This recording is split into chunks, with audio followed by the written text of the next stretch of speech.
पूरे परिवार ने 1 लाख लोगों को भी सरकारी नौकरी नहीं। तेजस्वी यादव ने ऐलान क्या कर दिया, भाजपा वालों को मिर्ची लगने लगी। देखिए, सम्राट चौधरी तो अब पूरे परिवार तक पहुंच गए हैं। तेजस्वी ने ऐलान किया कि अगर उनकी सरकार बनी, महिलाओं को माई बहन मान योजना से बढ़कर चीजें मिलेंगी, 30,000 रुपए। सम्राट चौधरी का बयान आ गया है, पूरे परिवार तक चले गए हैं, लालू यादव पर भी बोल रहे हैं।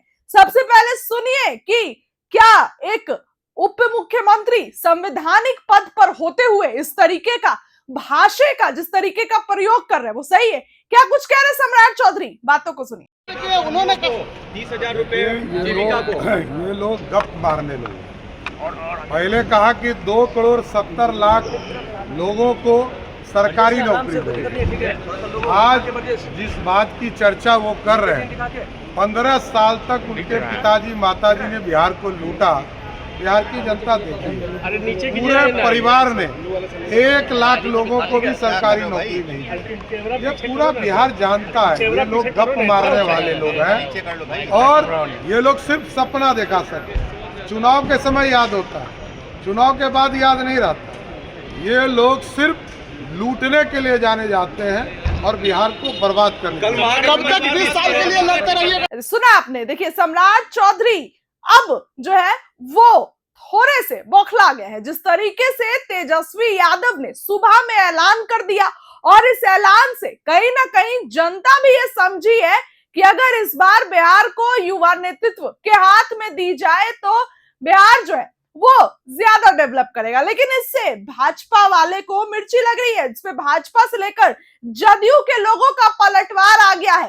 एक प्रेस कॉन्फ्रेंस करते हैं तेजस्वी और उसके बाद ये भाजपा और जदयू के लोग जो है वो पलटवार करने लगते हैं। सम्राट चौधरी ने पूरे परिवार तक की बात कर दी। उन्होंने कहा कि उनका पूरा परिवार क्या करता है। उन्होंने कहा कि उनका पूरा परिवार भ्रष्टाचार और अपराध में मिला हुआ है। सम्राट चौधरी से प्रशांत किशोर ने इतने बार डिग्री मांगा, क्यों नहीं दिखाए सम्राट चौधरी? ऐसे में सम्राट चौधरी का फिर से बयान सुनिए। जदयू नेता का भी बयान आया है, उनके भी बयान। अरे पिता तो चरवाहा विद्यालय के कुलाधिपति थे माननीय लालू प्रसाद जी, लेकिन आप भी ज्ञान के चंडूखाना में घूम रहे हैं। मुख्यमंत्री महिला रोजगार योजना ग्रामीण विकास विभाग का 1 सितंबर 2025 का कंडिका 6 पढ़ लीजिए। साफ तौर पर लिखा हुआ है कि राशि को किसी भी स्तर पर वापस नहीं किया जाना है। चूंकि नौकरी के बदले आप जमीन वापस नहीं किए हैं, माननीय नीतीश कुमार जी के पॉलिटिकल सर्जिकल स्ट्राइक से मान्यवर तेजस्वी यादव जी राजनीति में क्षतिग्रस्त हो गए हैं। जीविका की दीदियों की चिंता आप कर रहे हैं, जो अति पिछड़ा और दलित समुदाय की बहुतायत महिलाएं हैं। अरे जानकारी का आपको अभाव है। 31 लाख महिलाएं जीविका दीदियां लखपति हैं, देश में नंबर 1। अभी 19 लाख जीविका की दीदियां लखपति बनने वाली हैं। तो आपको तो एहसास है नहीं। और माननीय नीतीश कुमार जी ने यह कार्य किया तो देश में नंबर 1 है जीविका में। आप राजनीति की आजीविका चलाना चाहते हैं और नौकरी की बात आप करते हैं। जिसके पिता ने पिछड़ा अल्पसंख्यक का जमीन लिखवा लिया, सवर्ण समुदाय का जमीन लिखवा लिया नौकरी के नाम पर। अरे अपने परिवार को तो आपने बख्शा ही नहीं है। इसलिए माननीय तेजस्वी यादव, पहले नौकरी के लिए जमीन लौटाओ और जीविका की दीदियों के लिए आप गलत बात को प्रतिवेदित करके यह लगता है कि अभी भी धारा 420 का जो आप पर आरोप है उसका आप पर गहरा असर है। उन्होंने 30,000 रुपए ये लोग गप मारने लगे। पहले कहा कि 2,70,00,000 लोगों को सरकारी नौकरी मिलेगी। आज जिस बात की चर्चा वो कर रहे हैं, 15 साल तक उनके पिताजी माताजी ने बिहार को लूटा।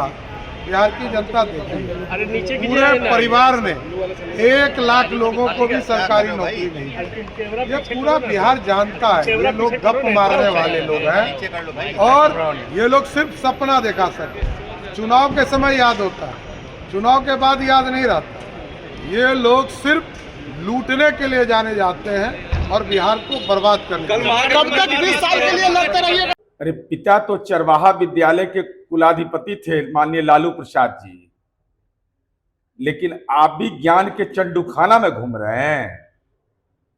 मुख्यमंत्री महिला रोजगार योजना ग्रामीण विकास विभाग का 1 सितंबर 2025 का कंडिका 6 पढ़ लीजिए। साफ तौर पर लिखा हुआ है कि राशि को किसी भी स्तर पर वापस नहीं किया जाना है। चूंकि नौकरी के बदले आप जमीन वापस नहीं किए हैं, माननीय नीतीश कुमार जी के पॉलिटिकल सर्जिकल स्ट्राइक से मान्यवर तेजस्वी यादव जी राजनीति में क्षतिग्रस्त हो गए हैं। जीविका की दीदियों की चिंता आप कर रहे हैं, जो अति पिछड़ा और दलित समुदाय की बहुतायत महिलाएं हैं। अरे जानकारी का आपको अभाव है। 31 लाख महिलाएं जीविका दीदियां लखपति हैं, देश में नंबर 1। अभी 19 लाख जीविका की दीदियां लखपति बनने वाली हैं। तो आपको तो एहसास है नहीं। और माननीय नीतीश कुमार जी ने यह कार्य किया तो देश में नंबर 1 है जीविका में। आप राजनीति की आजीविका चलाना चाहते हैं और नौकरी की बात आप करते हैं। जिसके पिता ने पिछड़ा अल्पसंख्यक का जमीन लिखवा लिया, सवर्ण समुदाय का जमीन लिखवा लिया नौकरी के नाम पर। अरे अपने परिवार को तो आपने बख्शा ही नहीं है। इसलिए माननीय तेजस्वी यादव, पहले नौकरी के लिए जमीन लौटाओ और जीविका की दीदियों के लिए आप गलत बात को प्रतिवेदित करके यह लगता है कि अभी भी धारा 420 का जो आप पर आरोप है उसका आप पर गहरा असर है। इसलिए माननीय तेजस्वी यादव, पहले नौकरी के लिए जमीन लौटाओ और जीविका की दीदियों के लिए आप गलत बात को प्रतिवेदित करके यह लगता है कि अभी भी धारा 420 का जो आप पर आरोप है उसका आप पर गहरा असर है।